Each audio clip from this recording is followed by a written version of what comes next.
appear in many words which are used when talking about drag racing today.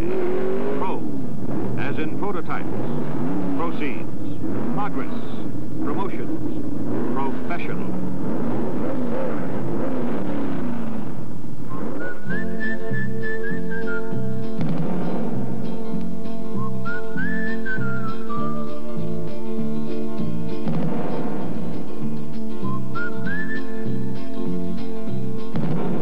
Having a schedule which boasts of nearly 20 national events, drag racing is now being referred to as the sport of the 70s. And one of the prime movers in the evolution of drag racing has been the Plymouth Rapid Transit System.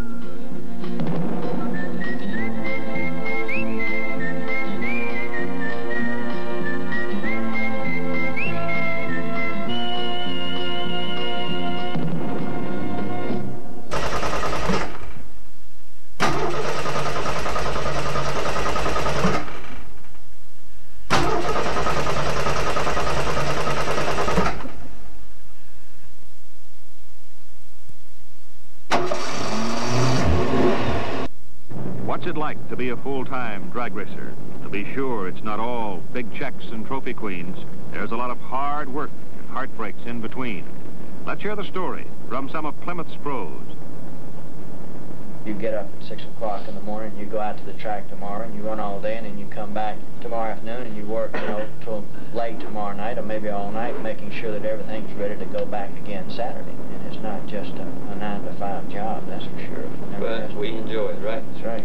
I think it was 2 years ago that I decided I was either going to do better or quit. Because the hours I put in, if I would pick another profession, I would have to make as much money, maybe more, for less hours.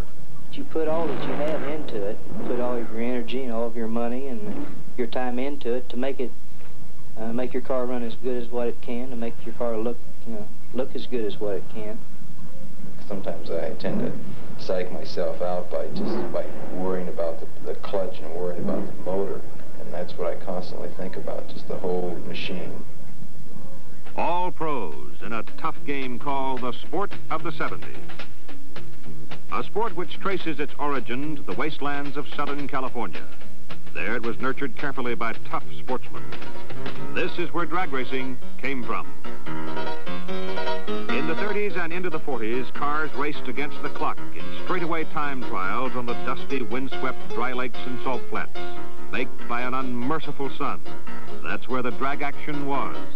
By 1946, Southern California Timing Association had some 25 clubs, and a major meet would draw 200 or more cars. The cars ran the gamut of creativity, with speed, the sole objective. In the middle 40s, this was the look. Flatheads, four-bangers, running with V8s and even V12s on inactive military strips. A lot of $300 mustering out checks put the hot rodders back on wheels.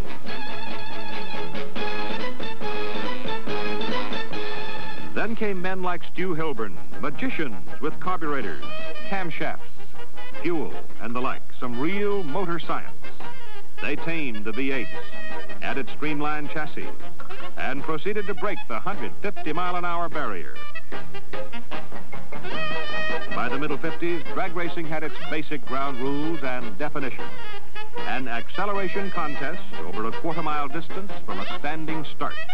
A single car run or a competitive run between two cars.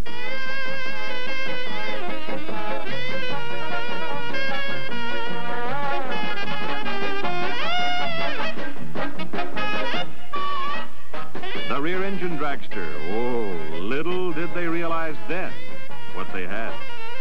Ingenuity is the real heart of drag racing, but the sport is still trial and error. And that's the fun of it. In 1951, the first Chrysler Hemi engine came on the scene. It took a couple of years to harness the power of this giant of an engine, but most of the pros realized then it could be the foundation power plant for years to come. As more horsepower became available, the drag tire got more attention. By 1959, Jack Chrisman really going after the speed records. 181 miles an hour. The stock cars were given their own class. drag racing had moved to a new era. By 1963, the stock car had its place. The grandstands, a population explosion. And in the NHRA Nationals, it's a pair of super stock wedges for the championship.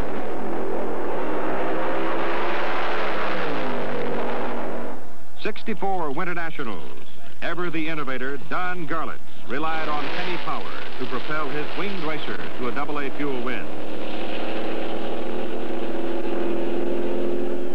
1966, again Pomona. A tough team comes in from North Carolina. Ronnie Sox driver, Buddy Martin team manager, Jake King master engine builder. This the meet in which Shirley Shahan becomes the first woman ever to win a major drag racing championship as she defeats Joe Smith in another Hemi Plymouth and takes the super stock title. 1967, Thunder Valley, Bristol, Tennessee. National Hot Rod Association Spring Nationals. Even more professionalism obvious. The best drag equipment ever, like this sleek Plymouth with Ronnie Sox drag. In the other lane, Ron Mancini. Another record crowd to watch. And it's Ronnie Sox winning the Super Stock Eliminator title. Back to Indy again in '68 for the NHRA Nationals. First time total prize monies for a meet had gone past $150,000. And again, it's a Plymouth. In the Super Stock Finals, Arlen Banky of Akron, Ohio, against Cup Wally in his Midwest Auto Special. As Arlen Banky, Super Stock leads. And at the top end, it's Akron Arnie for the win. After a long winter's work, the '69 national racing events begin in Pomona, California. Bigger crowds, bigger prize monies, and the most professional field of drag racers ever assembled. This describes the NHRA Winter Nationals, where longtime regional champion Don Grother burst into national prominence by defeating Jerry Harvey's Cobra Jet Mustang to pick up all the gold, and with it, the Super Stock Eliminator title.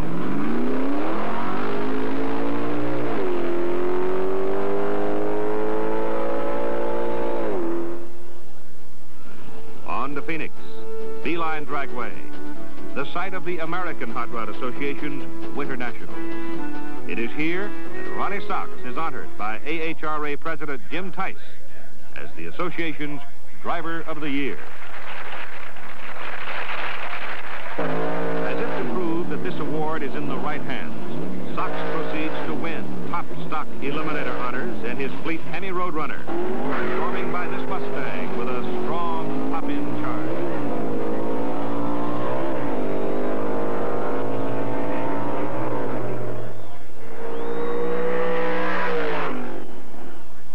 Arlen Banky completed the Plymouth sweep at Beeline as the '68 national champ. 4 speeds his Hemi Cuda past Ed Terry's Cobra Jet for an easy Super Stock Eliminator championship. Further proof of Plymouth's drag strength shown at the NHRA Indy Nationals. Here, the personable team of Tritac and Morgan take their war wagon, the venerable wedge-powered Plymouth wagon that has terrorized the East Coast for years, to a decisive stock Eliminator championship. The red, white, and blue Cuda of Sox and Martin backs up the Super Stock Eliminator crown they won at the '69 Spring Nationals by once again defeating the strongest Super Stocks in the nation to pick up a second major Eliminator crown for the year. A figure that would grow to 3 before too long, as the popular Burlington, North Carolina duo would go on to win the NHRA World Point Finals at Dallas later in the year. In Top Fuel, Don the Snake Prudhomme was a picture of consistency as he notched his second Indy Nationals Top Fuel Eliminator title in his Plymouth-powered digger. He outran Kelly Brown for the big win. He would not have made it this far without a strong assist from the weatherman. A brief rain shower gave him the time necessary to replace a broken engine between rounds. 1970 has been referred to as the Super Season, as NHRA expanded its schedule of national events to 7, and AHRA instituted its 10-race Grand American Championship. The crowds were bigger than ever. The purses were too, and a new class of cars, the Pro Stocks, emerged, bringing the fans to their feet whenever they ran. From Plymouth's point of view, 1970 was truly a super season, as notables like Sox and Martin, Don Grother, Arlen Banky, and Don Prudhomme carried the Rapid Transit System's colors to the winner's circle again and again and again. At Indianapolis, the Pro Stock Eliminator Final saw Arlen Banky racing Sox and Martin in an all-Hemi-Duster contest.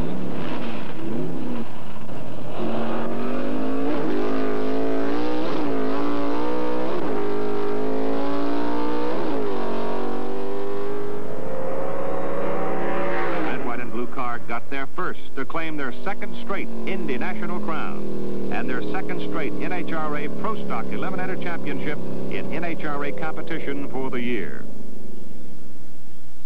The Snake, Don Prudhomme, one of the most intense competitors in drag racing today, picked up his third Indy Nationals Fuel Eliminator title by defeating Jim Nickel in the final run.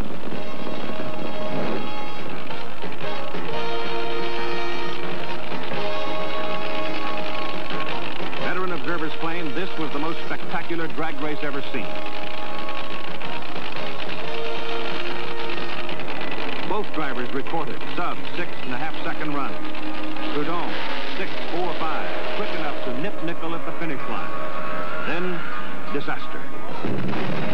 Nickel's clutch explodes, saws his car in half. The roll cage section with Jim inside tumbles into the grass. The nose section crosses Prudhomme's path.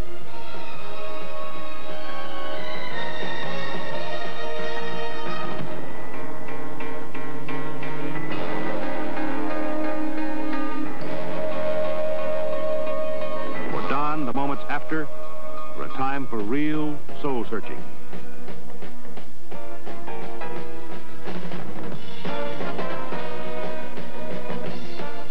Was the glory worth the risks involved?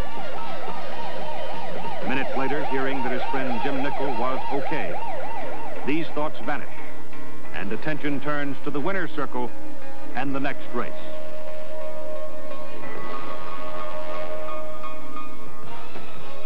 Ontario, California, the NHRA Super National, the last event on the 1970 national racing schedule.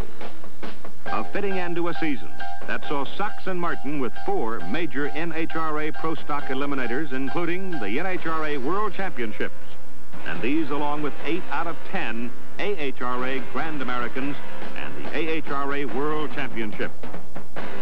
Plymouth also won the NHRA Manufacturers Championship. The Rapid Transit System had made its mark. The last race of the Super Nationals marks the close of National Drag Racing's biggest season ever. But the Plymouth pros who helped make drag racing the sport of the 70s do not rest on their laurels now, not by a long shot, because they all know how quickly the fans will forget if they quit winning. For pros like Sox and Martin, Don Grother, there's a full schedule of Plymouth supercar clinics to be conducted. Tips are given on everything from good driving practices to the importance and maintenance of clean air systems. In short, this essential element in Plymouth's Rapid Transit System delivers the kind of knowledge it takes to make a guy a winner anywhere. Meanwhile, there's new race cars to be built for the upcoming season. And if that's not enough to keep everybody busy, there's a continuous program of test and evaluation for new parts and technology. While craftsmen like Jake King or Joe Smith are busy helping prepare new mounts for Sox and Martin and Don Grother, they too are determining the advantages of new manifold configurations, carburetors, cylinder heads, and the like. Engineers are hard at work on drawing boards, in dyno rooms, at racetracks across the country, trying to get that competitive edge which will keep Plymouth on top.